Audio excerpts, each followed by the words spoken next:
let me start with the conspiracy theory one. Has the internet compounded the popularity of conspiracy theories?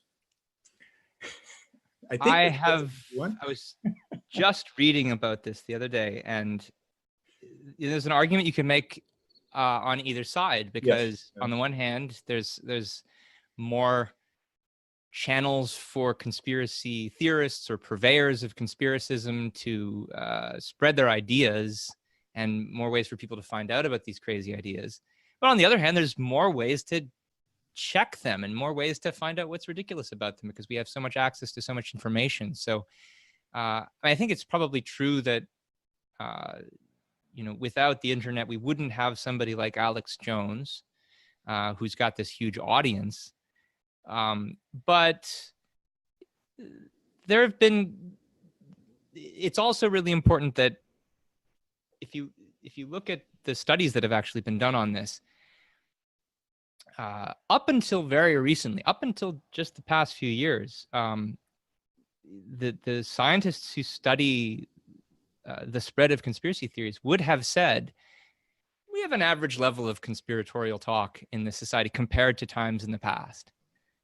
So, for example, I'll recommend this book, American Conspiracy Theories by Joseph Usinski and Joseph Parent. They did a study of, what they did was they did a study of the letters to the editor written to the New York Times and the Chicago Tribune between like 1890 and 2010. And they coded these letters for different kinds of language that were associated with conspiracism.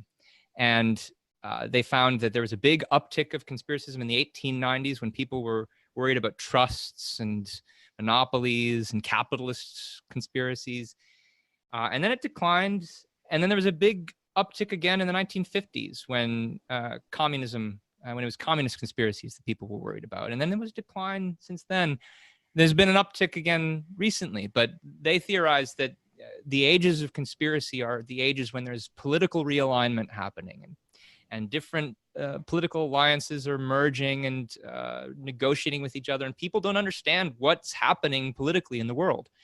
And I think that something like that's happening now. It's starting to happen. And that's a much bigger part of the reason why there's a spread of conspiracism, much more than any kind of technological issue. I mean, in the 50s, there was the new alignment that was happening was religious conservatives and free market types were first starting to get together in response to the communist threat.